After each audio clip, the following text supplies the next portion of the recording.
সারা দেশে একযোগে চলছে ভোট গ্রহণ। বিভিন্ন কেন্দ্র থেকে আমাদের হাতে আসা তথ্য বলছে সার্বিকভাবে ভোটের পরিবেশ ভালো, তবে বেশ কিছু বিচ্ছিন্ন ঘটনাও ঘটেছে।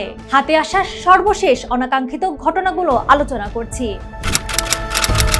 গোপালগঞ্জে ভোট কেন্দ্রে ককটেল বিস্ফোরণ ঘটেছে। এ ঘটনায় 2 জন আনসার সহ আহত হয়েছেন 3 জন। সকাল 9টার দিকে ভোট কেন্দ্রে গেটের সামনে ককটেল বিস্ফোরণ হয়। এ সময় 3 জন আহত হন। তবে হামলার পরও সেই কেন্দ্রে স্বাভাবিকভাবে ভোট গ্রহণ চলছে। মুন্সিগঞ্জ 3 আসনের সদর উপজেলার মাঘাটি গুরুচরণ বিদ্যালয়ের ভোট কেন্দ্রের অদূরে একাধিক ককটেল বিস্ফোরণের ঘটনা ঘটেছে। সকাল 10:30টার দিকে এই ঘটনা ঘটে, তবে এতে কোনো হতাহতের ঘটনা ঘটেনি। শেরপুর সদর উপজেলার চর মচরিয়া ইউনিয়নের 3টি ব্যালট বই ছিনতাইয়ের ঘটনা ঘটেছে।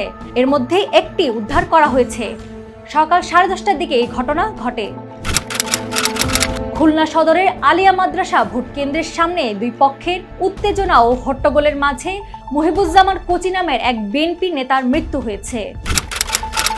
চট্টগ্রাম 12 পটিয়া উপজেলা আসনের একটি ভোট কেন্দ্রে প্রভাব বিস্তারের চেষ্টার অভিযোগে এক ব্যক্তিকে তাৎক্ষণিক শাস্তি দিয়েছে দায়িত্বরত সেনা সদস্যরা। পরে কেন্দ্র এলাকায় শৃঙ্খলা ভঙ্গ ও ভোটারদের ওপর প্রভাব বিস্তারের চেষ্টার দায়ে তাকে কেন্দ্র সংলগ্ন একটি পুকুরে নামিয়ে শাস্তি দেওয়া হয়।